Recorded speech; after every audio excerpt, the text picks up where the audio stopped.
Hello' ছাত্ৰ ছাত্ৰীসকল, আজি এইটো ভিডিঅ'ত আমি আলোচনা কৰিম আনন্দৰাম বৰুৱা একাডেমী সপ্তম শ্ৰেণী অসমীয়া পাঠ নং হৈছে 5। পাঠৰ নাম হৈছে সাগৰ তলিত বিপদ। গতিকে তোমালোকে ভিডিঅ'টো স্কিপ নকৰাকৈ গোটেইখিনি চাই যোৱা। এইটো ভিডিঅ'ত আমি সকলো প্ৰশ্ন উত্তৰকেইটা আলোচনা কৰিম। আৰু এটা কথা, এইটো চেনেলত যদি নতুন হয় তেনেহ'লে চেনেলটো ছাবস্ক্ৰাইব কৰিব, লগতে বেল আইকনখন চুই দিব যাতে এনেকুৱা আপডেটবিলাক পায়ে থাকে।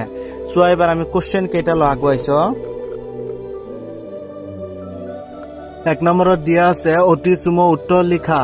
ক নম্বৰটো কৈছে যে সাগৰে সাধাৰণতে কি খাই জীয়াই থাকে?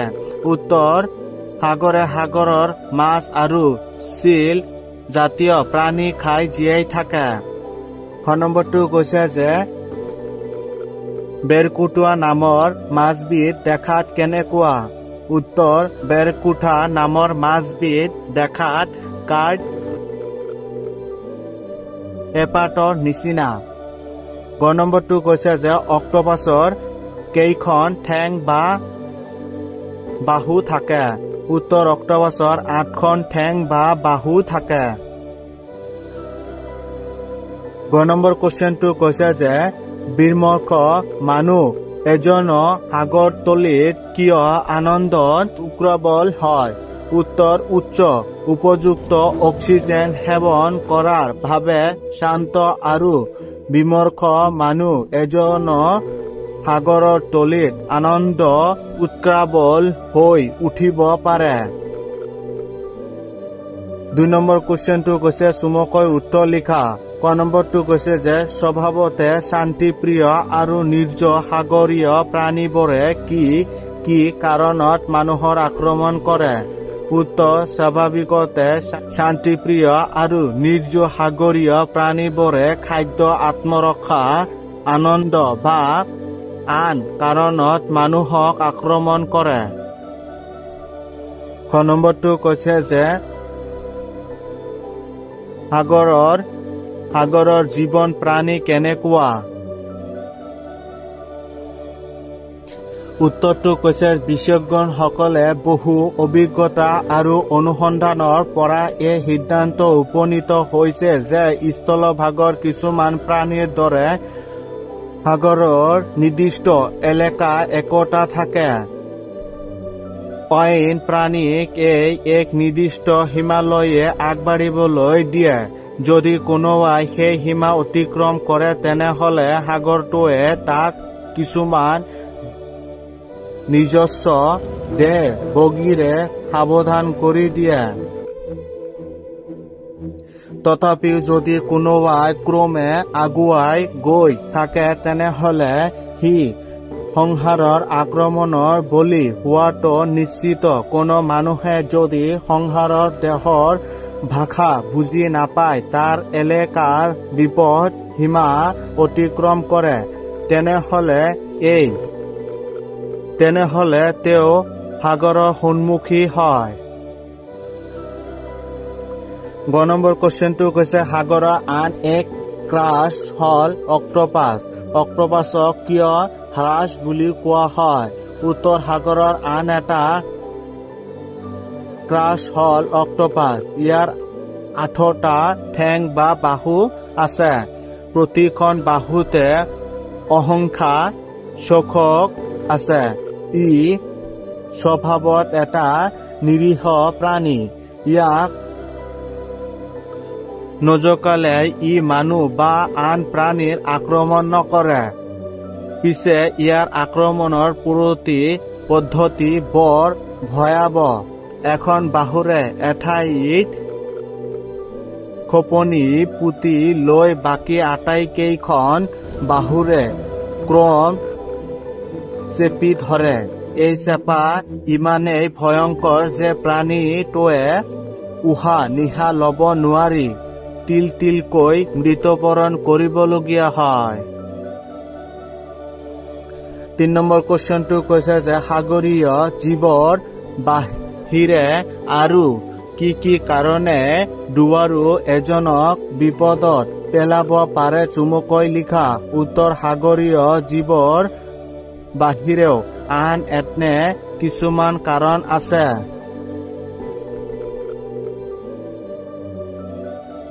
যিয়ে ডুবাই এজনৰ বিপদত পেলাব পাৰে। এনে এটা কাৰণ হ'ল নাইট্ৰজেন। সাগৰৰ তলিত পানীৰ চাপ অতি বেছি। গড় হিচাপে সমুদ্ৰতলিত 10 মিটাৰ গভীৰতাত ডুবাৰু এজনৰ গাৰ ওপৰত পৰা চাপ সাগৰৰ উপৰিভাগৰ চাপৰ প্ৰায় দুগুণ। এই চাপৰ বাবে ডুবাৰুজনে উচ্চ চাপযুক্ত বায়ু যোগান ধৰাৰ আৱশ্যক হৈ পৰে। ইয়াৰ ফলত এই নাইট্ৰজেন বিসংগতিবিলাকে দেখা দিয়ে। উচ্চ চাপযুক্ত বায়ু যোগান ধৰাৰ বাবে বৰ্জনিত নাইট্ৰজেনখিনি দ্ৰৱীভূত হৈ তেজত শোষিত হয়। ইয়াৰ ফলত মানুহজনৰ স্নায়ুক্ৰিয়াৰ গোলমাল ঘটে আৰু মানুহজনে অচেতন হৈ পৰিব পাৰে। ইয়াক নাৰ্কিছ বোলে।